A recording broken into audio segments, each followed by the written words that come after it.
It's got about 130 that, and a 7 iron is normally like 155 for me. The swing felt okay, but I just didn't get the speed through to the club.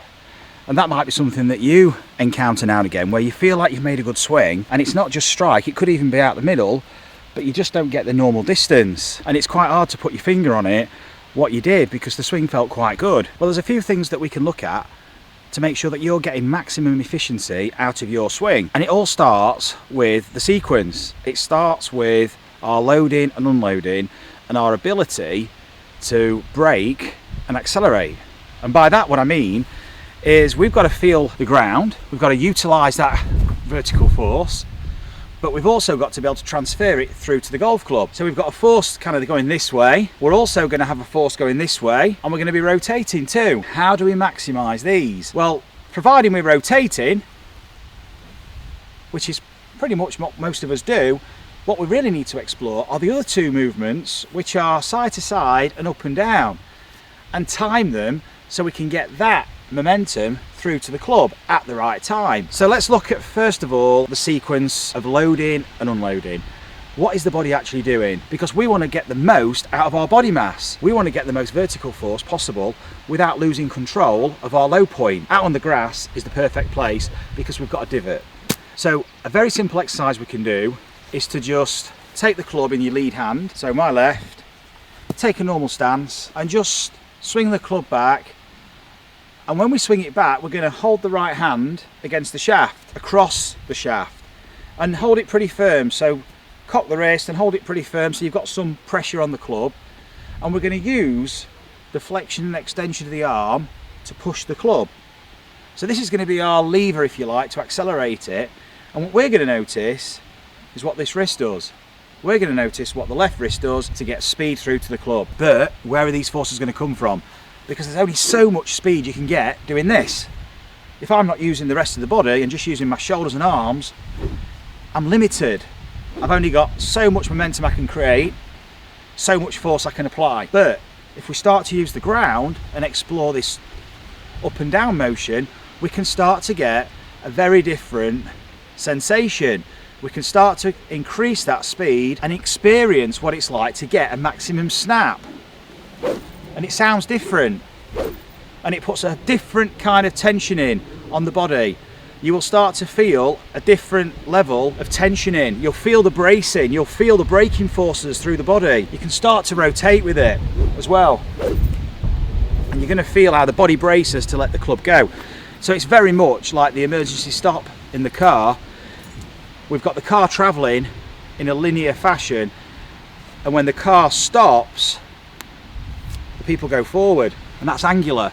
We're doing it on an incline to the golf ball, so we've got very much an angular action here, but we've got a linear action of the body, but we've also got vertical, and it's this combination that we're going to explore. So we're going to hold the right hand against the shaft, and we're going to push, and we're going to push down, because this is where we're applying the force down, not to the target. It's down. We're extending this arm in a golf swing down. So the low point of your golf swing will be underneath the ground, and we're applying force to the club as it's travelling down towards that low point. And the ball just happens to be on that path towards the low point. So you're collecting the ball on the way down to the low point. It's accelerating down. So we've got to apply this force with the right timing on the way down, and not too early on the way down, and feel that pushing action, and let the club swing off the shoulder and let it recoil from the shoulder, and just brace the arm. As soon as you've applied that force, extended the arm, just hold the arm there. We're not going to follow through with the arm. The momentum stops, because that is also giving us a sense of the braking force. This doesn't mean the arm stops in the golf swing, but it's going to give you a sense of this bracing, so the club can accelerate freely. What we're going to do now is add the vertical. So you can do a little jump. Let yourself flex into a feeling of a squat and jump. Okay, and that's what we're going to use. We're going to use this jumping action. We're going to swing the club back and use the jumping action. And suddenly there's a very different feel.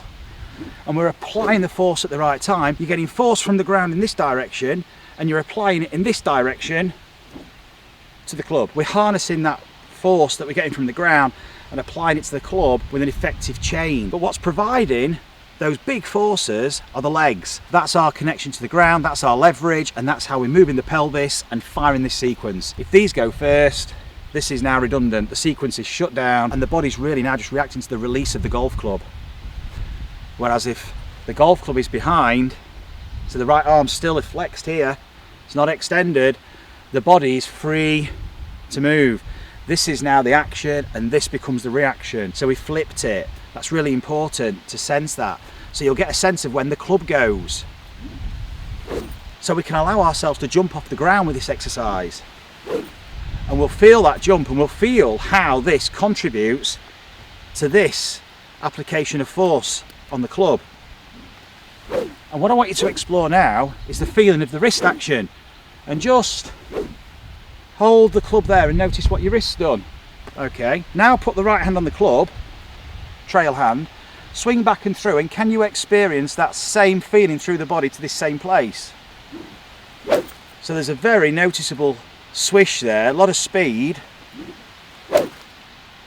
And this is the start of an efficient speed chain from the ground, transferring those rotations through to the club.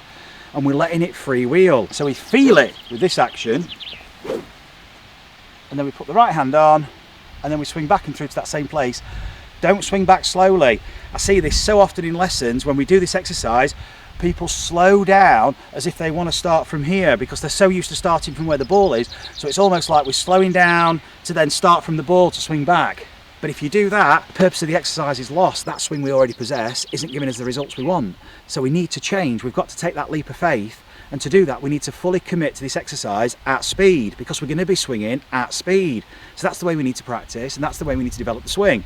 But not at full speed. We can do this with different tempos. We can start off smooth and just get comfortable at a speed you feel comfortable with.